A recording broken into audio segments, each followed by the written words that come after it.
बिस्मिल्लाहिर्रहमानिर्रहीम, अस्सलाम वालेकुम नाज़रीन। आप यूट्यूब चैनल देख रहे हैं। मैं इमरान खान हूँ। सबसे पहली जो ख़बर मैं आपको देने वाला हूँ, एक तो मैं आपको एक पुराना क्लिप भी सुनाऊंगा जो इमरान खान साहब ने जब आसिम मुनीर आर्मी चीफ बने तो उस वक्त क्या पैगाम जारी किया था 30 नवंबर 2022 को, वो इस वीलॉग में मैं आपको दिखाऊँगा। लेकिन इस वक्त क्योंकि जो लेटेस्ट चीज़ें चल रही हैं वो इंडिया और पाकिस्तान के बीच में चल रही हैं, जंगबंदी हो चुकी है और ये जंगबंदी किसी और ने नहीं, डोनाल्ड ट्रंप ने करवाई है। और डोनाल्ड ट्रंप के साथ भारत कुछ दफ़ाई मुआहदे करना चाहता है ताकि मुस्तकबिल में भारत को इसका फ़ायदा पहुँचे, और वो ये चाहता है कि अमेरिका पूरी ताकत से भारत के साथ खड़ा हो जाए। फ़िलहाल तो कोई जंग का ख़तरा नहीं है, लेकिन मोदी के पागलपन का पता भी कोई नहीं है। मोदी किसी भी लेवल तक जा सकता है जो उसकी बुरी हालत है, और इमरान खान साहब ने भी इस खदशे का इजहार किया था। शहजाद अकबर साहब ने कुछ चीज़ें बड़ी क्लियर की हैं, और देखें ये कॉमन सेंस की बात है। एक उन्होंने ये कहा कि अगर तो इमरान खान साहब से कोई दरख्वास्त की गई थी कि आप हमें सपोर्ट करें जेल में जाकर, और लोगों ने मुलाकात की और दरख्वास्त की, तो इमरान खान साहब ने तो ऐसी कोई बात पाकिस्तान तहरीक इंसाफ को कही नहीं। तो फिर वो जो सपोर्ट मांगी थी वो लोगों ने कैसे दी? देखिए, ये पाकिस्तान तहरीक इंसाफ के अंदर एक अंडरस्टैंडिंग है कि जब भी मुल्क की बात आएगी तो वो मुल्क के साथ खड़े होंगे। हर पॉलिटिकल पार्टी में ये है, आप मुल्क के खिलाफ नहीं जा सकते। जब कोई पॉलिटिकल पार्टी मुल्क के खिलाफ जाएगी तो कोई भी सियासी जमात मुल्क से बड़ी नहीं हो सकती। लिहाजा जब इंडिया के साथ लड़ाई है तो सबको यही करना था। तो ये एक बड़ी कॉमन सेंस की बात है जो उन्होंने की है। लेकिन जो खबर देने वाले हैं वो डटे हुए हैं कि मुलाकात हुई है।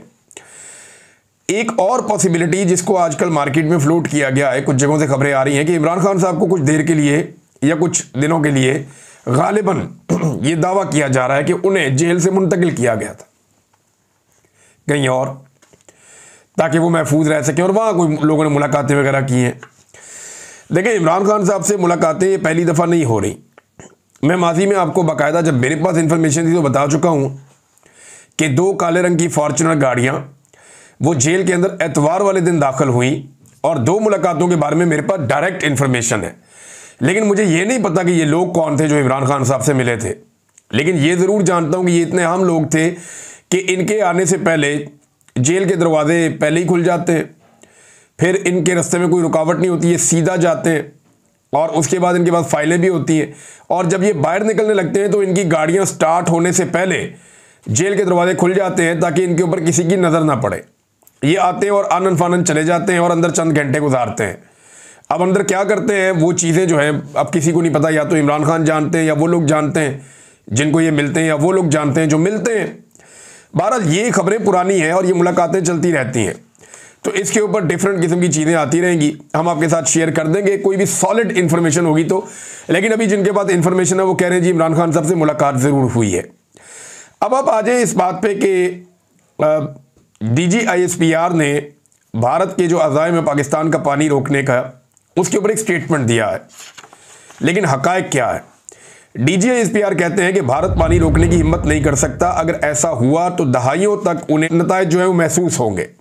यानी भारत अगर पानी रोकेगा तो उसके नताइज जो हैं वो भारत को कई दहाइयों तक महसूस होंगे। अगर दरियाए सिंध का पानी रोका गया तो दहाइयों तक महसूस किए जाएंगे, ये खबरदार कर दिया लेफ्टिनेंट जनरल अहमद शरीफ ने। लेकिन एक सवाल और पैदा होता है कि दरियाए चनाब और दरियाए झेलम का पानी तो भारत रोक रहा है, पहले ही उनके ऊपर स्ट्रक्चर्स बना रहा है। अब दरियाए सिंध रह गया, तो हमारे तो 3 दरिया हैं, हमारा एक दरियाए सिंध तो नहीं है। तो स्पेसिफिकली खबर के अंदर दरियाए सिंध का तस्करा है, दरियाए झेलम और दरियाए चनाब का तस्करा नहीं है, जिनके ऊपर डिफरेंट रिपोर्टों के मुताबिक भारत पहले से ही स्ट्रक्चर्स बना रहा है। वैसे पाकिस्तान का जो ज़्यादातर इन्हिसार है वो दरियाए सिंध पे ही है, और झेलम और चनाब का पानी भी दरियाए सिंध में ही जाता है। तो हो सकता है इस कॉन्टेक्स्ट में उन्होंने कहा कि दरियाए सिंध को कम करने की कोशिश अगर की गई तो वो झेलम और चनाब का पानी हो गया, या ऊपर से आपका जो दरियाए काबुल का पानी हो गया, दरियाए कुनहार का पानी हो गया, या आपका दरियाए सवात का पानी हो गया, ये सारे के सारे दरियाए सिंध में ही जाते हैं। और ये एक बहुत बड़ा दरिया नीचे फिर सिंध की जानिब रवाना होता है और समुंदर तक पहुँचता है, और पूरे पाकिस्तान की सरजमीन को ये सैराब करता है। पाकिस्तान ने इसके ऊपर कोई डैम्स बनाने थे, कोई काम करने थे, पाकिस्तान कर नहीं पाया। भारत इस पानी को मोड़ने की जो है वो कोशिश कर रहा है। इसके ऊपर पाकिस्तान की जो ऑफिशियल्स हैं उन्होंने बाकायदा एक डाटा भी जारी किया कि भारत फलां चीज़ें कर रहा है। शुमाली जो उनके इलाके हैं वहाँ पे पानी लेकर जाना चाहता है, उन दरियाओं का जो दरिया पाकिस्तान के हिस्से के हैं, या वर्ल्ड बैंक की रिपोर्ट के मुताबिक या सिंध तास के मुआहदे के मुताबिक जो पाकिस्तान के दरिया हैं, उनके जो पानी है उनके ऊपर पाकिस्तान का हक है, वो भारत मोड़ के शुमाल की तरफ लेकर जाना चाहता है। रॉयटर्स ने भी इसके ऊपर तहकीकाती रिपोर्ट जारी की है और रॉयटर्स की जो रिपोर्ट है वो बाकायदा पाकिस्तान में और दुनिया भर में छप चुकी है। तो आलमी इदारे भी बता रहे हैं, पाकिस्तान के अंदर जो ऑफिशियल्स हैं वो भी बता रहे हैं, लेकिन DGISPR ने कहा पाकिस्तान के पास ऑप्शन क्या है। देखिए, नंबर एक तो यह है कि भारत ने पहले भी पाकिस्तान का पानी रोका है और अभी तक हमने कुछ ऐसा कदम नहीं उठाया कि वो पानी हम खुलवा पाए। एक हम ये कर पाएंगे कि आलमी दबाव बढ़ाने की कोशिश करें, दुनिया को जंग का खौफ दिलाएंगे, भारत की और पाकिस्तान की बड़ी खौफनाक जंग हो जाएगी, आप लोग बिला वजह मर जाएंगे, ये एटमी जंग हो सकती है, लिहाजा भारत को मजबूर करेंगे वो पाकिस्तान का पानी छोड़ दे। क्या ये फॉर्मूला काम करेगा? तो मुझे नहीं लगता कि ये फॉर्मूला काम करेगा, क्योंकि पानी के ऊपर लड़ाई तो हो सकती है, लेकिन आलमी दबाव भारत बर्दाश्त करेगा या आलमी दबाव भारत जो है उसे कबूल करेगा और कबूल करके वो पाकिस्तान का पानी छोड़ देगा और मुकम्मल तौर पे छोड़ देगा। जो भारत की डिटाई है उससे अंदाजा होता है कि वो ऐसा नहीं करेगा। तो फिर दूसरा रास्ता क्या है कि आपको वो स्ट्रक्चर्स रास्ते से हटाने पड़ेंगे या वो मंसूबे हटाने पड़ेंगे जो पाकिस्तान के पानियों के ऊपर भारत कब्जा करने के लिए बनाएगा।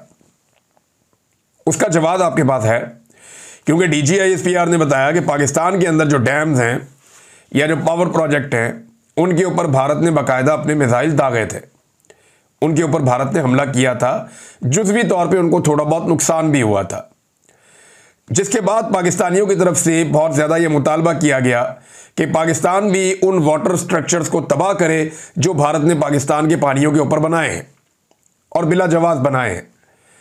तो पाकिस्तान ने ऐसा कोई जवाब नहीं दिया। पाकिस्तान ये समझता है कि पाकिस्तान ने जिम्मेदारी का मुजाहरा किया और कोई एनर्जी के जो मंसूबे लगे हुए हैं उनको तबाह नहीं किया। अब सवाल ये पैदा होता है कि पाकिस्तान के बाद जो दूसरा रास्ता है फिर वो यही बच जाएगा कि इन पानियों के ऊपर से अपने जो स्ट्रक्चर्स भारत ने बना दिए हैं इल्लीगल, उनको हटा दे और पानी जो है वो पाकिस्तान में फ्लो करके आ जाए। अब ये क्या पाकिस्तान करेगा? यही वो चीज़ है जिसके असरात कई दहाइयों तक महसूस किए जा सकते हैं।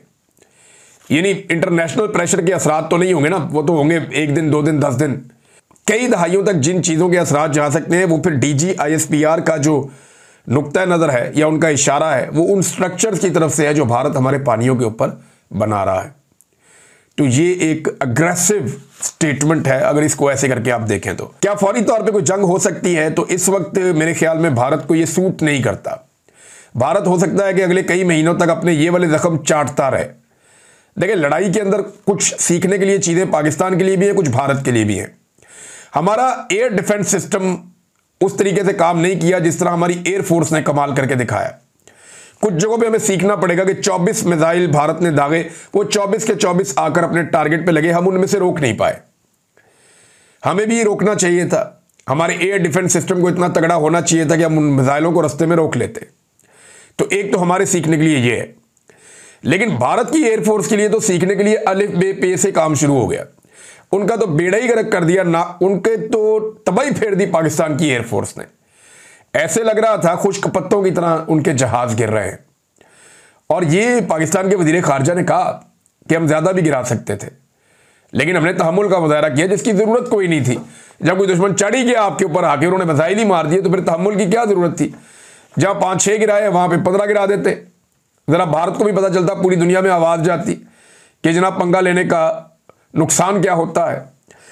पाकिस्तान ने एक और बड़ी खबर पाकिस्तान से आई है और ये भारत का जो एक दावा था उसका जवाब आया है। इसहाक डार साहब ने यह जवाब दिया है। भारत ने यह दावा किया था, खासतौर पे भारत के जो वजीर खारजा हैं जयशंकर, उन्होंने यह दावा किया था कि उन्होंने पाकिस्तान के ऊपर हमला करने से पहले पेशगी पाकिस्तान को मुत्तला किया था। पाकिस्तान को पहले से बता दिया था कि जनाब आपकी फला फला जगहों पे हम अटैक करने जा रहे हैं, हम किसी मिलिट्री इंस्टॉलेशन को निशाना नहीं बनाएंगे, हम किसी सिविलियन जगह पे नहीं मारेंगे, हमारी नुक्ता नजर में ये लोग दहशतगर्द हैं, इनके ऊपर हम अटैक करने आ रहे हैं, तो आप रास्ते में ना आए। तो भारत ने यह दावा किया, जनाब हमने तो ये कहा था पाकिस्तान को, हमने पहले से बताया था, लेकिन पाकिस्तान की एयरफोर्स ने हमारे जहाज़ों को निशाना बना दिया उसके बाद, जब हमने अपने टारगेट हिट कर लिए तो, और उसके बाद लड़ाई बढ़ गई। अब इसको मुस्तरद कर दिया इसहाक डार साहब ने। पाकिस्तान के जो वज़ीर ख़ारजा और नायब वज़ीर आज़म इसहाक डार साहब हैं, उन्होंने जियो के प्रोग्राम में ये बात की है। शहजाद इकबाल साहब से वो बात करते, उन्होंने सवाल पूछा, उन्होंने जवाब दिया। उन्होंने कहा जनाब ये हमने तो एक्चुअली अटैक तब किया जब नूर खान एयरबेस के ऊपर भारत ने अटैक किया। देखिए ना, नूर खान एयरबेस बड़ी इंपॉर्टेंट जगह है, वहां से आर्मी चीफ भी ट्रैवल करता है, वजीर आजम भी करता है, पाकिस्तान के जो अहम तरीन बाहर से लोग आते हैं वो भी वहां पे ट्रैवल करते हैं। तो नूर खान एयरबेस इंपॉर्टेंट जगह है पाकिस्तान के लिए।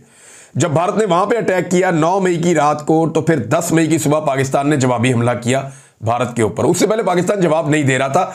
आज ये बात इसहाक डार ने भी कंफर्म कर दी, थोड़े दिन पहले नजम सेठी ने कंफर्म की। जब हम ये बात कर रहे थे कि आप हमला क्यों नहीं कर रहे, जवाब क्यों नहीं दे रहे, जवाब देने से क्यों कतरा रहे हैं, तो उस वक्त कहा जा रहा था कि जी आप ऐसी बातें क्यों करते हैं या आप ये बात क्यों करते हैं।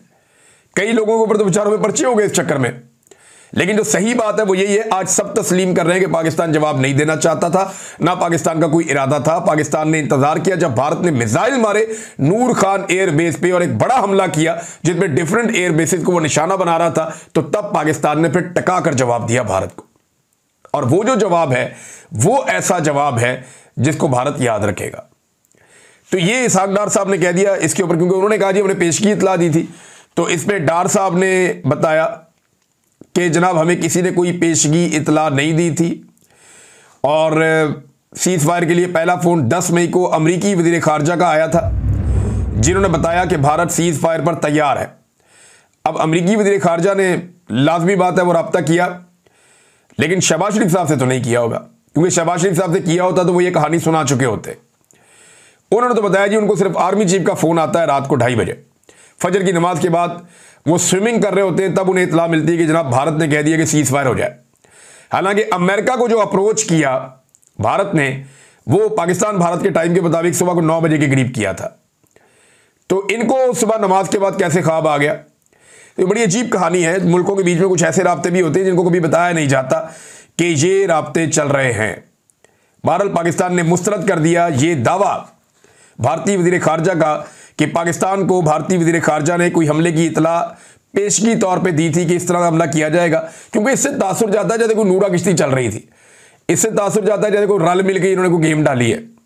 तो पाकिस्तान ये तासुर अब नहीं देना चाहता, भारत शायद ये तासुर देना चाहता हो, क्योंकि भारत ने यहां पे अपने टारगेट अचीव किया और पाकिस्तान ने उनकी एयरफोर्स को धोखे रख दिया। तो दोनों ने अपना अपना पॉइंट स्कोर कर लिया। भारत ने पाकिस्तान का मीडिया अपने मुल्क में ब्लॉक कर दिया और वो वहां पे अपनी फतह के झंडे गाड़ रहे हैं बिला वजह। वहां वो छलांगे मार रहे हैं, जनाब हमने ये कामयाबी कर ली, हमने ये कामयाबी कर ली, हमने अपने टारगेट अचीव कर दिए, हमने हजारों बंदे मार दिए, इधर आके देखो कुछ भी नहीं हुआ। यहां पाकिस्तान के पास भी एक जबरदस्त पॉइंट है कि पाकिस्तान की एयरफोर्स ने भारतीय एयरफोर्स को धूल चटा दी, यहां पे भी एक कामयाबी मिल गई। अब पाकिस्तान के मुख्तलिफ शहरों में जो है वो बिल बोर्ड्स लगाए जा रहे हैं। बिल बोर्ड्स वाली जो कंपनीज हैं उनके ऊपर भी दबाव डाल रहे हैं लोग कि जनाब तशहीर की जाए इस जंग के हवाले से। तो ठीक है, एक लड़ाई आपने जीती है, उसकी तशहीर होनी चाहिए, लेकिन ज़बरदस्ती की तशवीर नहीं होनी चाहिए, बल्कि इसको जो है वो पब्लिक के साथ सलूक ऐसा करें कि इन चीज़ों की ज़रूरत ना पड़े। अब मेरे ख्याल में पाकिस्तान की जो मिलिट्री एस्टेब्लिशमेंट है उसकी सबसे अच्छी तशहीर वो हो जाएगी जब वो सियासत के अंदर से अपना रोल ख़त्म कर देंगे और जितने भी सियासी कैदी हैं उन सबको रिहा करवा दिया जाएगा, जब अदालतों के ऊपर से, पार्लियामान के ऊपर से दबाव ख़त्म कर दिया जाएगा, जब आर्मी चीफ एक्सटेंशन लेना बंद कर देंगे और अपने टाइम पे रिटायर होना शुरू कर देंगे, जब सियासत में, अमली तौर पे, मुल्क चलाने में या कारोबारों के अंदर मिलिट्री एस्टेब्लिशमेंट अपना किरदार ख़त्म करेगी, तो किसी तशहीर की ज़रूरत नहीं रहेगी। ये कौम खुद आपकी तशहीर करेगी। ये सच है, और ये इतना बड़ा सच है कि आपको ये जब मर्जी आप करके देख लें, आपको नज़र आ जाएगा। नादरीन, यहाँ पे एक और बड़ी इंपॉर्टेंट चीज़ है, वो ये है कि पाकिस्तान दुनिया के अंदर अपना मौक़िफ़ लेकर जाना चाहता है, और उसके लिए बिलावल जरदारी को उन्होंने टास्क दिया कि आप जूनियर आदमी है, उसका इतना तजुर्बा नहीं है। फिर जंग के दौरान बिलावल जो है वो कुछ और कह रहे थे, जंग के अंदर कुछ और हो रहा था। बिलावल एक जज्बाती नौजवान के तौर पे तो आप देख सकते हैं, जो अंग्रेज़ी थोड़ी अच्छी बोल लेता है उर्दू की निस्बत, बस इतना ही है, लेकिन तजुर्बा नहीं है। शाह मोहम्मद कुरैशी साहब इस वक्त, उन्हें जेल से अस्पताल मुंतकिल किया गया है, और उनका बड़ा ठीक ठाक तजुर्बा है वज़ीर ख़ारजा के तौर पे, ज़बरदस्त किस्म का, और बड़े ज़ीरक इंसान है। उन्होंने जेल से जो एक लेटर लिखा है, पूरी हुकूमत की सारी कार्रवाइयों के ऊपर वो भारी था। शाह मोहम्मद कुरैशी साहब को फौरी तौर पे ज़मानत दी जानी चाहिए। एक तो झूठा केस है उनके ऊपर, अपनी बीवी के इलाज के लिए वो कराची में मौजूद थे, उनके ऊपर चढ़ गए सारे पर्चे उनके ऊपर कर दिया, लेकिन उनका लेना देना ही कोई नहीं। मामला सिर्फ इतना कि जी आपने इमरान खान का साथ क्यों नहीं छोड़ा जब हमने आपको कहा था। तो भाई नहीं छोड़ा साथ, अब सजा काट लिए 2 साल। शाह महमूद कुरैशी साहब को मुल्क की खातिर इस वक्त फौरी तौर पे बेल देनी चाहिए, या उनका केस जो है वो अदालत को कहना चाहिए कि खुल के फैसला कर दें। केस का फैसला उनको भेजें ये वफद देकर। फिर आप देखें शाह महमूद कुरैशी पाकिस्तान का मुकदमा कैसा लड़ते हैं आलमी सतह पे। ये सब जानते हैं कि उनकी काबिलियत क्या है, लेकिन क्योंकि यहाँ पे एक डिटाई है, एक बेशर्मी है, और ये आपस में मिलकर खेल रहे हैं, लिहाजा बिलावल को आगे कर दिया। अपोजिशन भी खुद ही बने हुए हैं, हुकूमत भी खुद ही बने हुए हैं। अब इंडिया ने देखे ना अपनी अपोजिशन को आगे रखा, हुकूमत के बंदे कम डाले, अपोजिशन के बंदे ज्यादा डाले उन्होंने, कि जाओ जाकर दुनिया में हमारा मुकदमा लड़ो। लेकिन पाकिस्तान ने यह काम भी अपनी हुकूमत को ही दे दिया है। मारंग बलोच ने नाजरीन एक तफसीली ट्वीट किया है, ये उनके अकाउंट से, वो एक्चुअली वो तो खुद अंदर है, और इसमें उन्होंने जो MPO के ऑर्डर हैं जिनकी बुनियाद पे उन्हें कैद में रखा गया है उसको गैर कानूनी और अदालती अहकामात की खिलाफ वर्जी करार दिया है, गैर आईनी करार दिया है, और बड़ी तफसीलात से तमाम कानूनी नुक्ते पैराग्राफ वाइज बताए हैं। ये अब मारंग बलोच ने तो बिल्कुल नहीं लिखा, मेरे ख्याल में उनकी हदायत पे ये हुआ होगा। ये कानूनी ज़बान है, और कोई कानून जानने वाला बड़ा जो है वो शातिर आदमी, तेज आदमी, जिसको समझ है सारी, उसने जो है वो ये लिखा है। और इसका मकसद जो मुझे समझ आ रहा है, क्योंकि मारंग बलोच इंटरनेशनली अब एक रिकग्नाइज्ड शख्सियत हैं और उन्हें अमन के नोबेल प्राइज के लिए उनका नाम भी लिया गया है, तो मुझे ऐसा लगता है कि आलमी सतह पे इसका बड़ा इंपैक्ट होगा। अंग्रेजी के अंदर जो ट्वीट किया गया है मारंग बलोच के ट्विटर हैंडल से, वो सारी दुनिया को अब इसमें यह बता रहे हैं कि जनाब गैर कानूनी तौर पे एक खातून को MPO के ऑर्डर के तहत अंदर रखा गया है, जबकि पाकिस्तान का कानून इस बात की इजाजत नहीं देता, उन्होंने कानून के हवाले दे देकर साबित किया है। तो मारंग बलोच साहबा को वैसे छोड़ देना चाहिए, इतना जुल्म और ज्यादती नहीं करनी चाहिए जिसको आप जस्टिफाई ना कर सकें। लगातार यही किया जा रहा है पाकिस्तान में खवातीन के साथ, और मारंग बलोच उसकी एक मिसाल है। वो क्या कहती है, वो जबरी गुमशुदगियों के खिलाफ है, जुल्म और जबर के खिलाफ बोलती है, और कुछ भी नहीं है। नाज़रीन, मैंने आपसे कहा था कि मैं आपको एक अपनी पुरानी वीडियो सुनाता हूं। ये वीडियो है 30 नवंबर 2022 की, जब हलफ उठाया था army chief general Asim Munir साहब ने और साहिर शमशाद साहब ने चेयरमैन ज्वाइंट चीफ के हवाले से। तो इमरान खान साहब ने एक ट्वीट किया था। उस दिन इमरान खान साहब ने क्या कहा था, और कायदे आज़म का एक जो कॉल है जो कायदे आज़म ने कोयटा के स्टाफ कॉलेज के अंदर कहा था, ज़रा ये सुने। उस दिन मैंने आपको क्या बताया था, 1 मिनट में इमरान खान साहब ने क्या कहा था और कायदे आज़म की कौन सी बात को उन्होंने बाकायदा अपने ट्वीट का हिस्सा बनाया था। इमरान खान साहब ने कहा कि chairman joint chief of the staff committee और चीफ ऑफ आर्मी स्टाफ के मनसब संभालने पर जनरल साहिल शमशाद मिर्जा और जनरल सैयद आसिम मुनीर को मुबारकबाद पेश करता हूं। उम्मीद है कि नई अस्करी क़यादत मिल्लत और रियासत के माबैन गुज़िश्ता 8 माह में जन्म लेने वाले एतमाद के फुकतान के खात्मे की सबील करेगी, और कुव्वत रियासत अवाम ही से कशीद की जाती है, यानी अवाम से ही जो है वो ताकत होती है रियासत की। फिर इमरान खान साहब ने कायदे-ए-आज़म मोहम्मद अली जिन्ना के जो अल्फाज ट्वीट किए अंग्रेजी में, लेकिन मैं आपको पढ़ के सुनाता हूं उनका तर्जुमा। कायदे-ए-आज़म मोहम्मद अली जिन्ना ने फरमाया था कि मत भूलें कि मुसल्लह अफवाज कौम की मुलाजिम हैं, आप कौम की पॉलिसी नहीं बनाते, पॉलिसियां बनाना सिविलियंस का काम है, और आप वही काम करें जो आपके सपुर्द किया गया हो। कायदे आज़म के अल्फाज हैं, जरा मैं ऊंची बोल रहा हूं ताकि अगर किसी के कान में मैल है तो वो जरा मैल निकाल के सुन ले अच्छी तरह। तो नाज़रीन, आपने सुना। अब सवाल यह है कि क्या पाकिस्तान उस तरह चल रहा है, तो जवाब यह है कि पाकिस्तान उस तरह नहीं चल रहा। पाकिस्तान के बारे में जितनी भी खबरें आती हैं उसमें यही पता चलता है कि पाकिस्तान की एस्टेब्लिशमेंट चीज़ों को कंट्रोल कर रही है। कायदे आज़म मोहम्मद अली जिन्ना ने इस चीज़ से मना किया था, और उसके बाद से लेके आज तक जो भी शख्स इस चीज़ से मना करता है सिक्योरिटी फोर्सेस को, वो निशान इबरत पाकिस्तान में बना दिया जाता है। और आजकल इसका ताज़ा निशाना इमरान खान साहब और पाकिस्तान तहरीक इंसाफ है, या वो सारी इख्तलाफी आवाज़ें हैं जो ये वाली आवाज़ उठाती हैं। अब एक मुसीबत नाज़रीन पाकिस्तान पीपल्स पार्टी के लिए खड़ी हो गई है सिंध में। ये मैं आपको इसलिए कह रहा हूं कि आने वाले दिनों में आप यहां पे और भी कुछ चीज़ें होती हुई देखेंगे।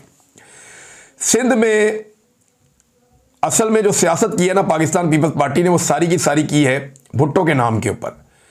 इन्होंने भुट्टो की लाशों के ऊपर सियासत की है, और इस वक्त जो सियासत कर रहे हैं वो सारे जरदारी हैं, चाहे वो बिलावल जरदारी है, चाहे वो आसिफ जरदारी है, चाहे वो आसिफा जरदारी है, चाहे वो आसिफ जरदारी की बहन है, चाहे बाकी लोग हैं। तो कंट्रोल जो है वो भुट्टो की लाश के ऊपर सियासत करते हुए जरदारियों ने भुट्टो की पार्टी को कब्जा कर दिया था।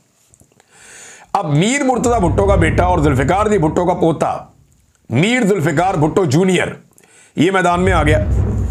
ये पहले बिल्कुल मैदान में नहीं आ रहा था, इनकी वालदा इनको आने नहीं दे रही थी, ये बिलावल से बेहतर उर्दू बोल लेता है, सिंधी भी बोल लेता है और ये पब्लिक के अंदर भी जाता है, डाउन टू अर्थ भी है। पहली मरतबा इसको देखा गया था जब सैलाब आया। पहले तस्वीरें तो आती रहती थी, कंट्रोवर्सीज भी थी, लेकिन जब सैलाब आया तो पहली मरतबा इसको आवाम के साथ देखा गया। उसके बाद इसने सिंध में बहुत ट्रैवल किया है, अंदर अंदर बेशुमार लोगों से इसने मुलाकात की है। और अब मैंने एक जलसा देखा जिसमें बहुत बड़ी तादाद में स्टेज पे ये बैठे हुए हैं और सामने बहुत बड़ी तादाद में लोग सिंध के मौजूद हैं और नारे लग रहे हैं कि भाग जरदारी भुट्टो आया। तो ये पीपल्स पार्टी के लिए एक प्रॉब्लम है जो आने वाले दिनों में उन्हें फेस करनी पड़ेगी, अगर तो इसका भी कत्ल ना करवा दिया गया तो, क्योंकि इसके दादा को भी कत्ल किया गया, इसके बाप को भी कत्ल किया गया, इसकी जो चाची है उसको भी कत्ल किया गया और इसकी मां ने इसको सियासत में बड़े लंबे अरसे तक नहीं आने दिया क्योंकि वो ये सोच रही थी कि मेरे बेटे की जान खतरे में ना आ जाए। लेकिन अब वो बेटा जो है वो सियासत में उतरा है, इनके ब्लड के अंदर है सियासत करना और वो सिंधियों की हमायत हासिल करता चला जा रहा है। सिंध जो है पीपल्स पार्टी का एक मजबूत हब है, वहां पे अगर ये शख्स इसको सपोर्ट मिल जाए थोड़ी सी या प्रोटेक्शन मिल जाए कि इसको कत्ल ना किया जा सके, तो ये सिंध के अंदर अपनी पार्टी को इतना मजबूत कर सकता है कि पीपल्स पार्टी के लिए एक मुसीबत बन जाए और कल को दूसरी पार्टियों के साथ मिलकर ये अपनी हुकूमत भी बना सकता है। नेहरू वाले मामले में भी ये बड़ा खुलकर सामने आया, सिंध की आवाम के साथ खड़ा हुआ और जो सिंध के ऊपर जरदारियों का एक कब्जा है, ये उस कब्जे के लिए एक डरावना ख्वाब बन सकता है आने वाले वक्त में। नाज़रीन, खबरें मेरे पास और भी है, लेकिन बाकी खबरें आपको मैं बाद में बताऊंगा। अब तक के लिए इतना ही। अपना ख्याल रखिएगा, अपने इस चैनल का भी। अल्लाह हाफ़िज़।